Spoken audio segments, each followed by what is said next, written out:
Slow stitching projects are wonderful fabric collages that can be any size or shape, from as small as a postage stamp to large, like a tablecloth or quilt.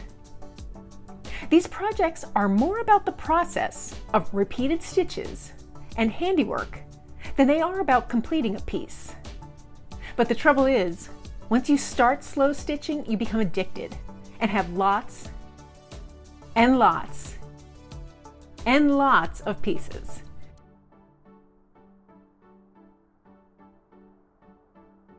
The next question is, what do you do with them?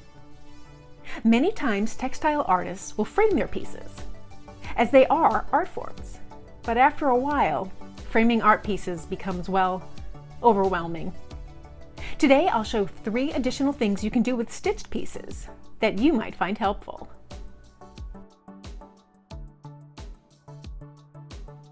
The first method to use stitched pieces is to tuck them into an existing fabric journal as either tags, swatches, mini books, or portfolios.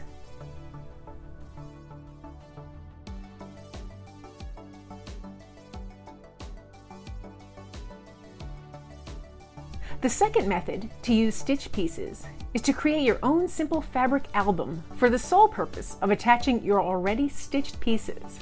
I used a few pieces of muslin, cut to the size of my pages, then cut the edges with pinking shears so the edges wouldn't fray. At first, I sewed my blank pages to the book with a few inches down the spine, and then I attached my stitch work to each side of the page, and then eventually sewed the pages together. Now I'm currently working on a larger album with Christmas-themed pieces that I'll further embellish with Christmas ribbons and additional stitched work. I'll add some festive fabric to reinforce the cover when I'm done. The third method for using slow stitched pieces is to make something like a table runner that I can display on a mantle or a table. I can even fold it up to store it when it's not in use. To create this piece, I took a piece of fabric and made it twice as tall as the width of my largest piece. From there, I adhered the stitch pieces to half that swatch of fabric. When I was done, I flipped the fabric over, created that seam, and turned it right side out. I even had room to add another stitched piece or 2.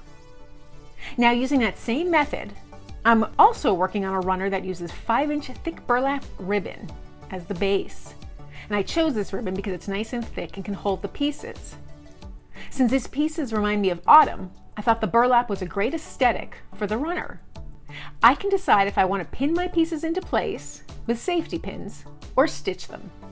So here's 3 methods to use your slow stitch pieces that don't involve framing them or storing them in a basket. I hope you find these useful, and if you do, please subscribe to my channel. Thanks for joining me today.